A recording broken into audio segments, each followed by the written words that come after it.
देखिए बिल्कुल ब्लॉक प्रमुख चुनाव को लेकर उत्तर प्रदेश के अलग अलग जिलों में हिंसा की खबर आई। सीतापुर में जमकर बम चले, गोलियां चली, प्रस्तावकों के अपहरण का आरोप था। गोंडा में जो है बवाल हुआ, हरदोई में बवाल हुआ, जौनपुर में हुआ, बहराइच में आज एक हत्या भी हो गई। बीडीसी जो है उनके जेठ की हत्या हो गई, भाई की हत्या हो गई।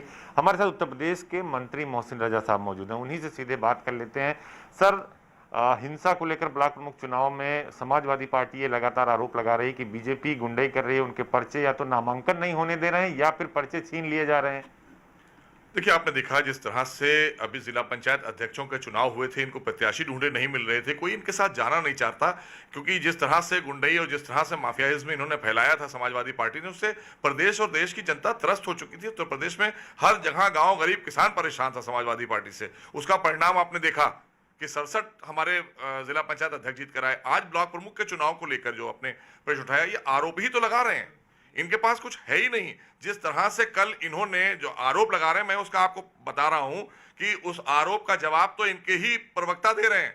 खड़े होकर अगर कोई आधिकारिक तौर पर अपनी बात कर रहा है, कोई भी हमारा कार्यकर्ता, और वो जा रहा है पर्चा भरने के लिए, तो उसको इनके प्रवक्ता रोक रहे हैं और कह रहे हैं तुम कब से गुंडाई करने लगे। किसने कहा, नाम बताइए। इनके प्रवक्ता सुनील साजन जी का आपने देखा कि वीडियो चल रहा है, और वो कह रहे हैं, खड़े हुए हमारे पुलिस के अधिकारी भी वहां मौजूद हैं, और कोई हमारा कार्यकर्ता अगर वो कोई वहां पर जा रहा है पर्चा भरने के लिए, प्रत्याशी हमारा, तो उससे कह रहे हैं कि तुम कब से गुंडाई करने लगे, ये अधिकार तो हमें है, समाजवादी पार्टी के लोगों को है। तो मतलब इस तरह की चीज कहना ये दर्शाता है कि ये सारी चीजें जो हो रही हैं, ज्यादातर विजुअल्स में आप देखें, लाल टोपी लगाकर कौन लोग गुंडाई करते दिखाई दे रहे हैं। लेकिन सीतापुर से जो तस्वीरें आई सर, वहां आपने देखा कि एक मुन्नी देवी ब्लॉक प्रमुख थी, निर्दलीय थी, उनके 2 प्रस्तावकों का अपहरण किया गया, गोली चली, पुलिस वालों को भागना पड़ा, फिर बम चले, फिर एफआईआर हुआ।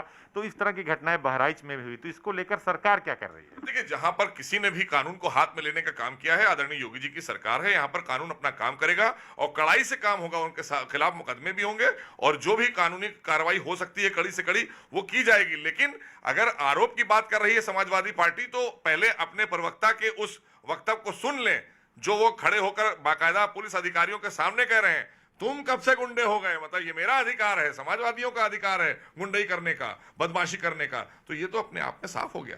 लेकिन लखीमपुर में भी एक महिला के साथ बदसलूकी की बात आई कि कपड़े फाड़े गए, उस पर एफआईआर हुआ, कार्रवाई की जा रही है। एडीजी एलओ ने खुद कह दिया कि हमने 1 दर्जन से अधिक जिलों में एफआईआर किया। लेकिन ये तस्वीरें जो आई, क्या पुलिस प्रशासन पहले से नहीं तैनात था या उन्हें पता नहीं था कि यहाँ बवाल हो सकता है? नहीं नहीं, देखिए, पुलिस प्रशासन पूरी तरीके से मुस्तैद है, और कहीं पर कोई इस तरह की 1-2 घटनाएं आई हैं, उस पर कार्रवाई तुरंत हुई है, बाकायदा तरीके से एफआईआर लिखी गई है, उन लोगों को जेल पकड़ के जेल भेजने का काम किया गया है, क्योंकि आदरणीय योगी जी ने साफ तौर पर कह दिया है किसी तरह की ये कोई घटना को बर्दाश्त नहीं किया जाएगा उत्तर प्रदेश के अंदर। और जो लोग अराजकता फैलाएंगे चुनाव में, उनको जेल में डालने का काम किया जाएगा, और जो अधिकारी और कर्मचारी कहीं पर ढिलाई बरतेंगे उनके खिलाफ भी कार्रवाई होगी। तो इसलिए ये बात तो अपने आप में साफ हो जाती है कि 1-2 घटनाओं को छोड़कर, और उसमें भी कार्रवाई तुरंत हुई है, तो बाकी कहीं घटनाएं नहीं हुई। और जहां भी आपने उपद्रव, आरोप लगा रही कि जो जबरन निर्विरोध कराया जा रहा है, नामांकन नहीं करने दिया जा रहा, पर्चे फाड़ दिए जा रहे हैं। पहली चीज आप ये बताइए कि किसके पर्चे फाड़े जा रहे हैं, किसके आरोप? ये इन्हीं के लोग हैं, यही लोग सब कर रहे हैं,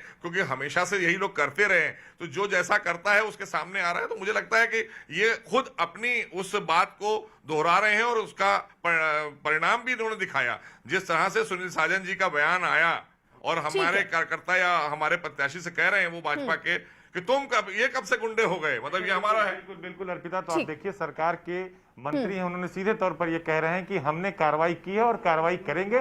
सपा के लोग खुद गुंडाई करते हैं और खुद कहते हैं कि वो कब के गुंडे हो गए हैं, तो कहीं ना कहीं सवाल जरूर खड़े हो रहे हैं इस पर। अजीत रहिए जरा आप साथ।